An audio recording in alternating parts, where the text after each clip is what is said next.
Hello and welcome back to the Colorado Rockies franchise, and welcome to episode 10 here on MLB The Show 21. Currently the Rockies sit at 25 and 35 on the season, but they are way back of the Dodgers in first place in the NL West. So we're going to start off this episode with our second trade on the season, trading away Michael Givens and another reliever and picking up two prospects in the process. Both are a little far away from the majors, but I think they have potential to make an impact for us. Hedbert Perez, I think, could be a nice all-around hitter who could be a decent defender with some nice speed. Then Antone Kelly is a big lefty, 21 years old, also far away from the majors, but was pretty much the hardest throwing lefty prospect I could find. And I think this will add to our farm system and continue to build it up. And we lose Michael Givens, who was having a pretty good season for us and was our top reliever. We also would add Chris Russin to our 40-man roster and call him up to the majors. So back to AA, we see Antone Kelly's first start as a Colorado Rocky or in the Colorado Rockies and the organization. He starts off with a 96-mile-per-hour fastball up in the zone, comes back, and this one will be down for a hit as Zach Veen can't get to it and gets to Hedbert Perez, who's making the start in left field. They will round second and head to third, so to be a leadoff triple to open the game. Now this one is popped up, and it is Herrera underneath it for the first out of the inning, as now a 1-2 count on Randolph. It's hit, and Shunk can't make the play at third base, so that will be an RBI single as Kelly gives up his first run. 1-2 count, and this one is popped up into center field. Perez on, and there for the easy play, and we'll send it in, and that's the second out of the inning. Now this one is hit hard to third base, but nice play there by Shunk for the final out of the inning. Perez is up, but this one is popped up to center field and no more damage done. So back to our defense and Kelly on the mound. He walks a batter there. Now 0-2 count. It's hit hard. Good play there by Herrera at second base for the first out of the inning. Now another 0-2 count. This one's hit softly to Xavier Edwards at shortstop, and he makes the play for the second out of the inning. Full count and up in the zone at 98 miles per hour as Kelly walks another batter, really struggling with his command so far, but ends this inning with a high fastball for the strikeout as no more damage done. Into the bottom of the third, and it's a high drive hit to left field, and that is out of here as was left over the middle of the plate. And now next batter up, this one gets past the first baseman and will roll all the way to the wall, so that will be a 1-out double as he is in there safely. Full count with 1 out. Saws off the batter, quick throw to first for the second out of the inning, but the runner will advance, so 2 outs with the runner on third base. Duran up, he pops this one up into right center field, and Perez is underneath it for the final out of the inning, so no more damage done after Garcia's home run. And Perez up once again. The inside fastball gets him as the Phillies have one of their top prospects on the mound. Nice pitch there at 96, fouls off the changeup. 0-2 count up in the zone. 97 gets the strikeout as Kelly has another one. That's his second on the day. 2 outs in the fourth inning. This one is popped up and skied to center field, but Perez will be underneath it for an easy final third out as we will head into the fifth inning now. Kelly's pitch count up at 66. This one's popped behind the third baseman as Xavier Edwards runs over and is underneath it. Now a strikeout there. Easy throw for Heriberto Hernandez for the second out of the inning. And that's his third strikeout. 0-1 count. This one's popped up to third base as there is an easy play, and that will be the final out of the inning and the end of the day for Antone Kelly. He struggled with his command a good bit in this outing, but you can definitely see the stuff he has, touching, I believe, 98 or 99 miles per hour with a decent slider and a decent changeup. And I think, like I said, he's a decent ways away from the majors, but definitely has some nice potential. So we would sim forward through a series with the Marlins and the Reds. We get swept by the Marlins, and then the Reds take the series 2-3 in the following one. John Gray was on the mound, had a decent outing going 5 innings, as we had Brendan Rodgers hit a couple home runs in these games. He's still on a nice pace, not quite as hot as he was to start off the year. But then we suffer one of our first injuries on the year as Derek Rodriguez breaks his leg. So we will add Chichi Gonzalez to the rotation. He's been okay since coming to the majors with an ERA just under 5, but out of the starting options, I thought he was the best one. In a corresponding move, we add Ben Bowden to the Major League roster. He was very good in AAA since getting sent down, and hopefully he can be a little bit better for us at the Major League level now. So we really struggling in this middle part of June as we are now at 27-46. We beat the Brewers in a almost complete game by John Gray. He was very, very good in that. Still undefeated on the season. Ben Bowden, though, would get sent back down, and then we would add one of our free agent signings we made early on in the season, Tim Collins, to the Major League roster. So we'll follow that up with a game against Seattle in which we win that one. So we're now 28-46, 18 games under 500 after that stretch instead of just 10 games. Senzatello was okay on the mound, only giving up 2 runs, but didn't go very far in the game. So we will move into today's action against the Seattle Mariners in the second game of the series. The Seattle Mariners, to me, are where I want this franchise to get to. They have a ton of young talent in the minors, and at the Major League level, they're continuing to have prospects come up, and that's really where I want us to get to. James Paxton, who's now back with the Mariners, is on the mound, and Brendan Rodgers will be leading off. He is the 4th best OPS on the team and walks in the leadoff spot to get on first base. Charlie Blackmon has been our best player all season, and maybe the best player on our roster right now, especially after trading away Trevor Story. He strikes out there, though, and now Jonathan Dazza up. He pops this one up. Evan White will go over, and in foul territory, able to make the catch. Dazza in the 3-hole, McMahon at second base, and Fuentes at third base. This one is hit to the shortstop and can't make the play, so that will be ruled a base hit, so runners on first and second as CJ Chrome gets the single.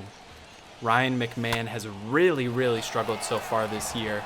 He hasn't been nearly as good as I thought he would be, but there is a great play by Mitch Haniger, a nice drive put into the ball by McMahon, but just not enough to get the hit. Kyle Freeland is on the mound. He's 1-6 on the year with an ERA at 5.58 in 14 starts. He has really struggled in the rotation, and just trying to see if we can get him back on track and get him a good start as he gets the strikeout there. Now Braden Bishop up as this one is hit to Fuentes' third. He's able to stop it, but the speed from Bishop is too much as we are not able to get the out, and that'll be ruled a base hit single. Kyle Seager up as he hits this one through the left side of the infield past Rodgers, and it'll be 2 on with 1 out with Mitch Haniger up, who's been very good so far this year. It gets away from Diaz, and the strikeout is still good, but the runners will be able to advance. So now 2 runners in scoring position with 2 outs, 0-2 count. It's hit to McMahon at second base, and he gets it to Chrome for the final out of the inning. So 2 base runners reach, but no damage done for the Colorado Rockies. So now to the bottom of the second, Dylan Moore is up, and Freeland just barely can't get his glove on that one.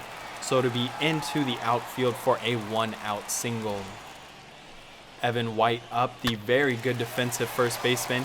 It's hit to Chrome, now back to Rodgers. What a double play. Great job there by Chrome and Rodgers to turn an excellent double play for the final 2 outs of the inning. Garrett Hampson up as he puts this one down. Seager can't get his hand on it and probably wouldn't have had a play anyways.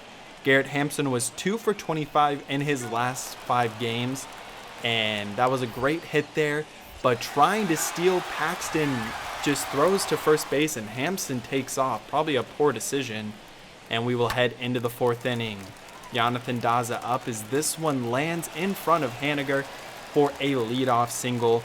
Dazza's hitting .370, starting to play more, and we're seeing that he has been really good for us. Hopefully he can continue this as he'll continue to get more opportunities in the outfield.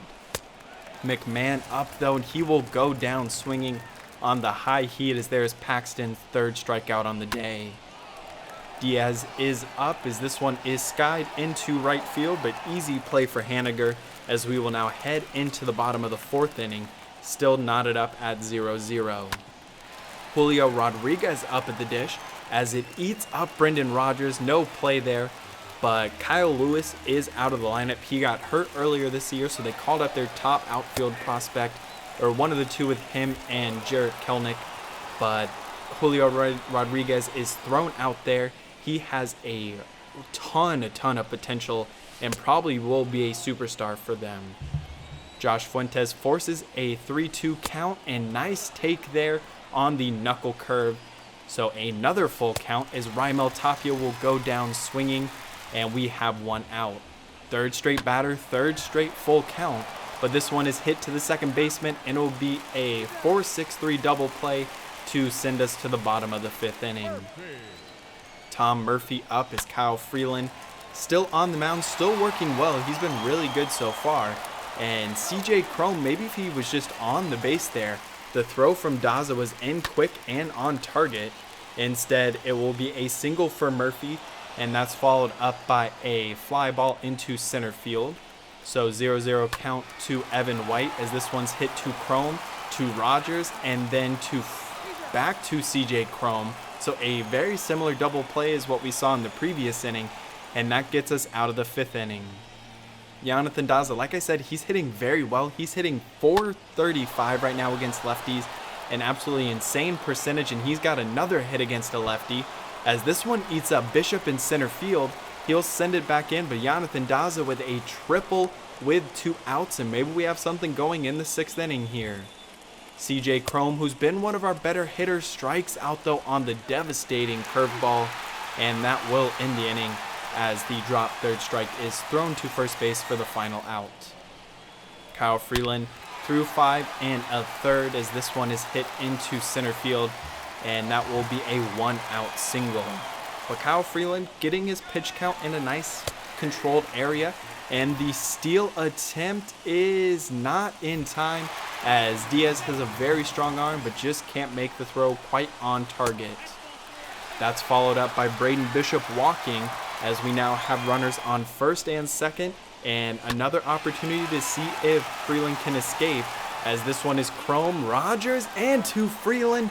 3 amazing triple plays as the defense is really helping out Kyle Freeland right now. He's into the bottom of the 7th now as this one is hit to Dazza in right field.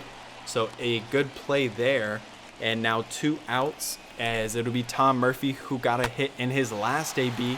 This one's hit into right field, but the speed of Dazza is able to track it down for the final out of the 7th inning. Kyle Freeland going super strong, and that would be the end of his day though.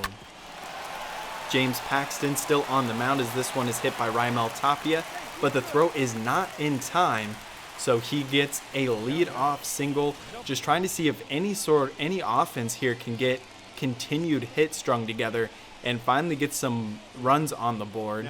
Tapia would replace James Paxton though as he goes 7 innings as well. Garrett Hampson up, and he strikes out as Domingo Tapia. He has electric stuff.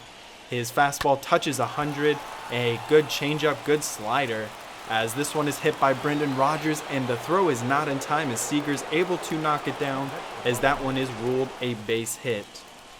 Charlie Blackmon up at the dish now, but you can see the frustration there. Both teams probably have to be with both pitching staffs throwing so well. He pops it up, easy play at second base for Dylan Moore. So Jonathan Dazza will head to the dish, 2 for 3 on the day, 2 outs. He hits it hard to the shortstop, but the throw is in time, so still double goose eggs on the board. As Kyle Freeland's day is done, like I said, Tim Collins, he was very good for us for the Isotopes at AAA, and he'll be making his first Major League appearance on the season. He's short-statured, but he throws hard, as you can see there. Lefty throwing 95 up in the zone. Kyle Freeland, no runs allowed, 2 strikeouts, only 6 base runners, and only threw 84 pitches, but just didn't want to see him go any further and face this lineup anymore. Tim Collins follows that up with another strikeout. So you can see both pitchers very similar in terms of their statistics today, neither allowed a run. Paxton did do a better job though in terms of striking out hitters. And now it's Diaz up at the dish as he pops this one into the right field. But great play by the second baseman to track back and get it, as that pitch was at 102 miles per hour. Now into the bottom of the ninth, you can see the emotion there from Tim Collins as he follows that up with another strikeout. So 4 strikeouts in 2 innings as we head into extras. This one is popped up to Bishop, and Brendan Rodgers can't bring anyone home, so we will head to the bottom of the 10th inning as Chris Russin, he will make an appearance in the major leagues as he throws down low and gets the cutter for the strikeout as Tom Murphy goes down, and we will go to the top of the 11th after an easy 1-2 inning. Kenyon Middleton comes in, strikes out CJ Crum, so another easy inning for the Mariners. This one is hit to Brendan Rodgers. He throws. Nice job there. Great job as he's falling away to make the throw on time to CJ Crum. Chris Russin has 2 outs, now 3 outs, as McMahon tracks over and makes the final out of the inning. So we head into the 12th now. Josh Fuentes up as Keenan Middleton is still in. He hits this one hard, and that one will go over the fence as somehow Braden Bishop wasn't able to track it down and then just maybe lost it in the sun, and then it hops the wall. So a 2-out double. Raimel Tapia up. This one is lifted into left field, and that'll get down, and we have our first run on the day. Raimel Tapia with the RBI double took all the way to the 12th inning for either team to score a run. Now Garrett Hampson up with 2 outs, but he will sky this one into center field. Braden Bishop underneath it for the final out of the inning. 1 out, Chris Russin is still on as this one gets past Ryan McMahon at second base, so a 1-out single, and maybe the Mariners have something going as Julio Rodriguez has the hit. We've seen enough of Chris Russin, so we'll bring in our closer, Daniel Bard, ERA at 3.57, a 17 for 19 this year in terms of save opportunities. This one gets past the infielder, so it'll be runners on the corner, 1 out, and high leverage opportunity for Daniel Bard. Let's see if he can get out of it. 2-2 count. It's hit up the middle, gets past McMahon, and that will score a runner. So we're tied up at 1-1. The Mariners still have a chance to walk it off, but this game is still tied up as we'll intentionally walk Julio Rodriguez. So 3 runners on. Tom Murphy, who already has a hit today, on the dish as he pops it up. Elias Diaz underneath it for the 2nd out of the inning. Now 0-1 count to Ty France. He hits it to Brendan Rodgers, who will make the play at first base. So we will head to even more extra innings as we now head to the 14th inning. Nothing happened in the 13th. So Ryan McMahon up. He hits this one hard into center field, and that will get down for a leadoff single. Diaz up. He hits this one to left field, and this one will also find the green grass and drop for a single. So 2 runners on, 0-2 count for Josh Fuentes, and he hits it softly as Tom Murphy will have the only play at first base and gets the out. But 2 runners in scoring position. All we need is a deep fly ball. Instead, Raimel Tapia pops it up to the second baseman. So no sac fly. You can see the frustration there. He has had a really, really tough season so far. Bud Black, the manager, consoling him. You know how tough that has to be for him. Now Kendall Graveman hangs the curveball out of the zone. So we have loaded the bases. Drew Steckenrider comes in. This is his 6th appearance, and both teams have left 10 men on base. Brendan Rodgers, our 2nd best hitter this year, up, and he pops this one into center field, but not deep enough. So Braden Bishop is underneath it, and we will head into the bottom of the 14th, still tied at 1.